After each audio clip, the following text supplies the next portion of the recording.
Welcome to the horror biggest mystery, Whispers of the Dead, representing the horror show for you guys.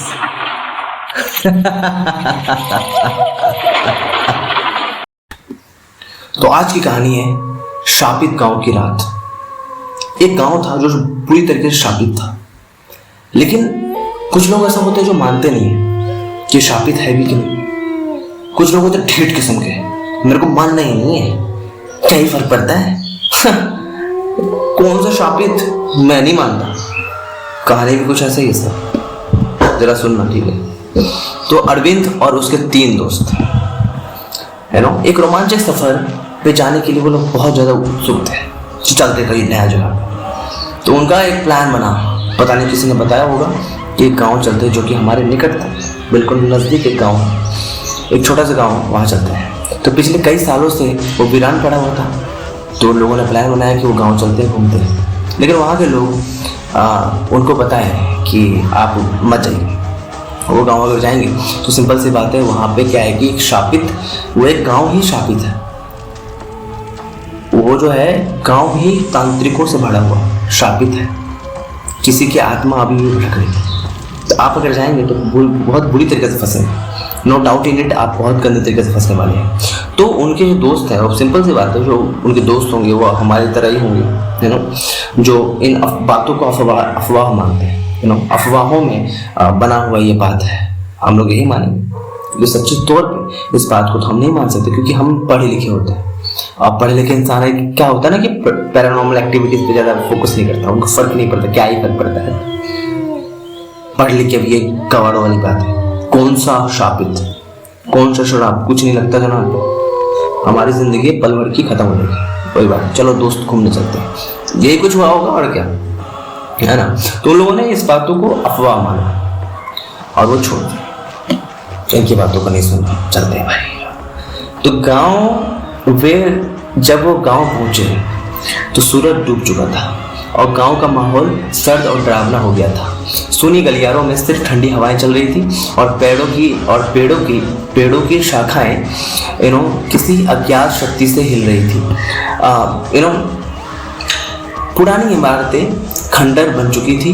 गांव की एक अजीब चुप्पी ने सभी को बेचैन कर दिया, पर उन्होंने अपने साहस को आजमाने का फैसला किया और एक जर्जर मकान में डेरा डाल लिया। वो एक मकान में अपना डेरा डाल लिया, ये सोच के कि वहाँ रहना है, रात को रुकना भी पड़ेगा। अब रात गहरी होने लगी, साथ साथ गांव में सन्नाटा आने लगा। सिंपल सी बात है, गांव में अगर आप जाते हो तो 9 बजे 8 बजे तक लोग खा पी के सो जाते हैं। अब वहाँ पे आप जाओगे, आज की जनरेशन के लोग 12-2 बजे तक सोते नहीं है। अब वहाँ की जल्दी वहाँ गए, पहुँचने के बाद जैसे शाम ढली, अब रात हुई 8-9 बजे सब खा पी के सो गए। अब यहाँ की रात जैसी जैसी बढ़ने लगी, सन्नाटा होता गया, क्योंकि सब अपने घर पे हैं, क्योंकि सबको पता है कि अगर रात को निकलेंगे तो क्या होगा, मौत है। क्यों? क्योंकि उनको पता है कि ये शापित गाँव है। लेकिन ये जो 2-4 दोस्त आए हुए थे, ये भाई साहब को कुछ पता ही नहीं था कि मामला चल क्या रहा है। अब ये लोग थे मजे करेंगे, अब देख तो लोग कहाँ मजे करने जा रहे हो, तो कुछ ही बकचोदी कर रहे हो यार। हाँ, तो बात ऐसा है कि रात गहरी हो गई तो साथ साथ सन्नाटा होने लगा। फिर कब जैसे ही घड़ी की आधी रात का वक्त दिखा, गांव के बीचों बीच से किसी की रोने की आवाज़ आई। वह आवाज़ इतनी गूंजदार और डरावनी थी कि सबके रोंगटे खड़े हो गए। अरविंद के साथ साथ जितने भी दोस्त थे वो झाँक के खिड़कियों से देखने लगे कि भाई चल क्या रहा है। उसे गांव के बीचों बीच कुछ धुंधली आकृतियां दिखाई दी, जैसे इंसान कोई देख रहे हो या कोई कुछ है, आकृति कुछ तो है। पहले बार जब देखते हैं तो धुंधला ही लगता है, पर उनमें से कोई हलचल नहीं कर रहा था, कोई भी हलचल नहीं, बस नॉर्मल वो आकृति बैठा हुआ था या उठा हुआ था। जैसे भी धीरे धीरे वो आकृतियां उनकी ओर बढ़ने लगी। अब यहाँ क्या है, जो आकृति है वो उनकी तरफ बढ़ने लगी, खींचने लगी। उनके चेहरे पर अंधेरा छाया हुआ था, पर आंखों में लाल रोशनी चमक रही थी। तभी मकान का दरवाजा खुला, जोर से धड़ाम से खुला, ऐसे नहीं है धम से खुला करके, राइट, तो बहुत धम से खुला खिड़की। अब जोर से और धड़ाम से फोड़ा तो उनके जो दोस्त थे अरविंद और उनके जितने भी दोस्त थे उनके दिलों की धड़कनें तेज हो गई, बहुत जोर से बढ़ने लगी, मतलब बीपी हाई होने लगा लिटरली। लेकिन बाहर कदम रखते ही जमीन उनके पैरों तले हिलने लगी। जैसे बाहर कदम रखा भाई साहब उनके पाँव हिलने लगे। गाँव की हर गली में वही परछाइयाँ थी जो धीरे धीरे उनके और करीब आ रही थी। आसमान के काले बादल गरजने लगे। अब सिंपल सी बात है, ये सब चीज़ें तो होंगी डराने की। हाँ, और गाँव की हवा में मौत की सिरहन फैलने लगी। हर कोने में चीखें गूंजने लगी और अब कोई रास्ता नहीं बचा था। अरविंद और उसके दोस्त ने भागने की कोशिश की थी पर उनके कदम जैसे भारी हो गए थे।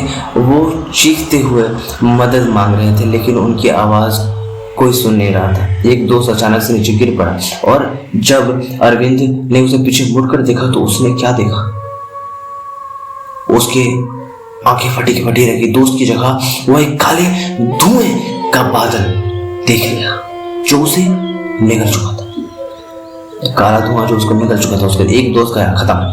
आखिरकार जब बाकी लोग भागने में सफल हुए तो वे कुछ शापित गांव की सीमाओं को पार नहीं किया हुआ था कुछ लोग। तो सुबह होते ही गांव के आसपास के लोग कुछ उन्हें ढूंढने के लिए आए थे लेकिन वहाँ कोई नहीं मिला। कुछ का मानना ये था कि उस रात गांव में उन्हें हमेशा के लिए अपनी भयंकर दुनिया में खींच लिया गया है। ये था स्टोरी। अब क्या समझे आप स्टोरी से कि यहाँ पे पहला क्या है पॉइंट था। पहला पॉइंट ये था कि सामने वाले ने समझाया कि बेटा मत जा। अब यहाँ पे मॉरल ऑफ द स्टोरी क्या बनता है? हॉरर स्टोरी तो है, मेरे को देखो सिंपल सी बात है, मैं एक स्टूडेंट हूँ, मैं क्या बता रहा हूँ कि हॉरर स्टोरी के मजे तो लो लेकिन साथ साथ क्या है स्टोरी के एंड में जो उसका क्लाइमेक्स है उसके अकॉर्डिंग जो हमारा एक मॉरल एथिक्स मॉरल एजुकेशन जुड़ा रहता है उसको भी सीखना जरूरी है। पता है क्या, अब मैं बताता हूँ मॉरल एजुकेशन की बात। और यहाँ पे सिंपल सी बात है कि मॉरल ऑफ द स्टोरी ये बनता है कि आप जो स्टेप ले रहे हो उसमें ये चीज़ आपको समझ में आना चाहिए कि हम जो स्टेप लेने जा रहे हैं और हमें जो बड़े बुजुर्ग बता रहे हैं कि वहाँ नहीं जाना है तो इस पर हमें सटीक रहना है, उनका रिस्पेक्ट करना है कि क्यों ऐसा बोल रहे हैं। शापित है तो कुछ तो कारण होगा, ये क्या कारण हो सकता है? आपने ये चिंतन नहीं किया, सोचा ही नहीं, धड़ल्ले से निकल गए सारे दोस्त। अब बड़ों की बात सुनोगे नहीं तो कैसे होगा, है ना? अब वो जिंदगी जी चुके हैं, दुनियादारी देख चुके हैं, आप देख रहे हो, अंतर है दोनों। आप जब कह रहे हैं कि वो शापित गांव है वहाँ मत जाओ, आप चले गए और वो निकल गए काला धुआं। एक दोस्त को निकला, अब बाकी 3 का क्या हुआ सोच के देखो, उनको थोड़ी छोड़ा होगा, है ना? उनको भी तो निकल ही लिया होगा, ऑप्शन नहीं है, क्या कर सकता है। तो यही है मॉरल ऑफ द स्टोरी कि भैया बड़ों की बात सुनो। अब ऐसा नहीं कि गलत कह रहा है तो सुनो, रिसर्च करो ना।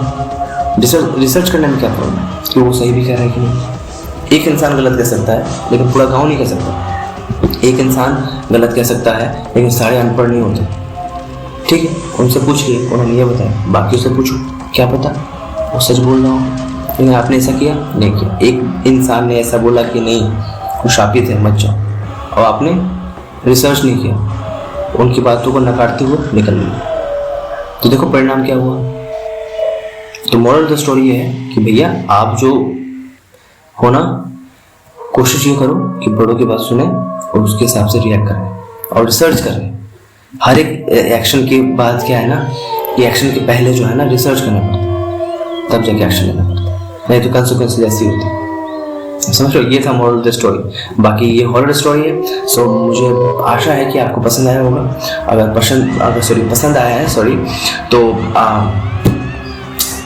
सब्सक्राइब कर दो यार।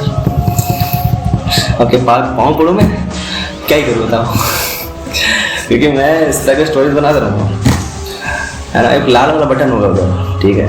ये जो है ना, ये लाल वाला बटन होगा, उस पर क्या है, क्लिक करना है, दब जाएगा तो सब्सक्राइब हो जाएगा, नोटिफिकेशन का बेल आइकन जो दबा देना है, ठीक है? मिलते हैं अगले वीडियो में इस तरीके से जोरदार जबरदस्त जिंदाबाद तरीके से, है ना? ख्याल रखो अपना और इस तरह का कंटेंट देखते रहो मेरे चैनल का। मैं थोड़ा स्वार्थी बनना चाहूँगा, तो यार thank you so much, have a good day.